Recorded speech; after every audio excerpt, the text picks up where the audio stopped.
Bonsoir tout le monde. Dans cette vidéo, on va voir des exercices, des verbes transitifs et intransitifs. Et à la fin, bien sûr, ce sera la correction.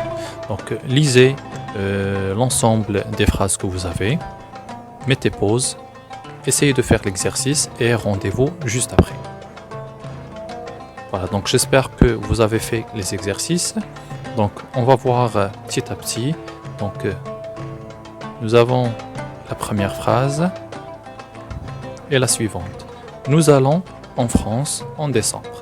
Bien sûr ce qu'il faut repérer, c'est le verbe et est-ce qu'il y a un complément d'objet direct, complément d'objet indirect ou bien il y a un complément circonstanciel. Donc seulement pour rappel, nous avons dit que pour les verbes transitifs, c'est généralement transitif direct, c'est généralement accompagné d'un complément d'objet direct. Pour les verbes transitifs indirects, ils sont accompagnés d'un complément d'objet indirect. Et nous avons bien sûr le troisième type, c'est les verbes intransitifs et qui sont bien sûr accompagnés d'un complément circonstanciel. Bien sûr, de temps, de lieu, de moyen, ainsi de suite. Alors, on va voir cette première phrase. Nous allons en France en décembre. Donc, en France en décembre, bien sûr, ici, c'est un complément circonstanciel. De quoi? Donc, en France, bien sûr, c'est un complément circonstanciel de quoi? C'est de lieu.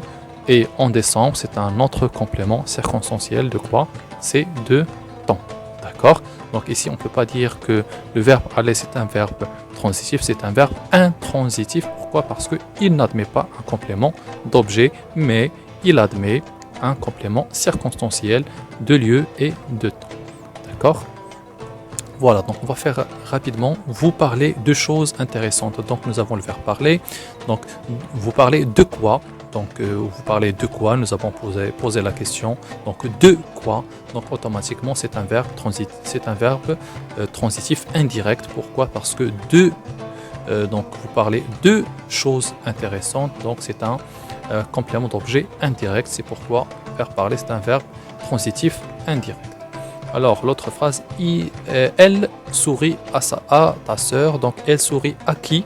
Donc, ici, nous avons un complément d'objet indirect. Automatiquement, le verbe sourire, c'est un verbe transitif indirect.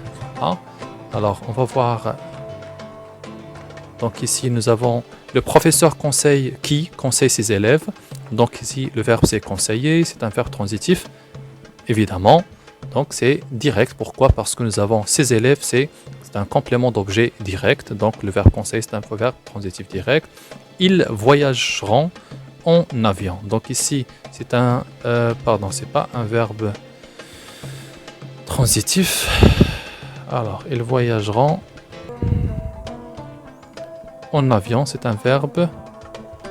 Voilà, c'est ça. C'est un verbe intransitif. Pardon, je pensais que. Voilà, donc on va. Donc c'est un verbe intransitif. Pourquoi? Parce que ici nous avons un complément circonstanciel de moyen. Voilà, donc en avion. Donc en avion, c'est un complément circonstanciel de moyen. Donc il pleut beaucoup depuis une dizaine de jours. Donc nous avons ici le verbe pleuvoir. C'est un verbe bien évidemment intransitif. Voilà, notre vidéo touche à sa fin. N'oubliez pas, aimez bien sûr. Abonnez-vous et surtout partagez avec vos amis. D'ici là, portez-vous bien et à la prochaine.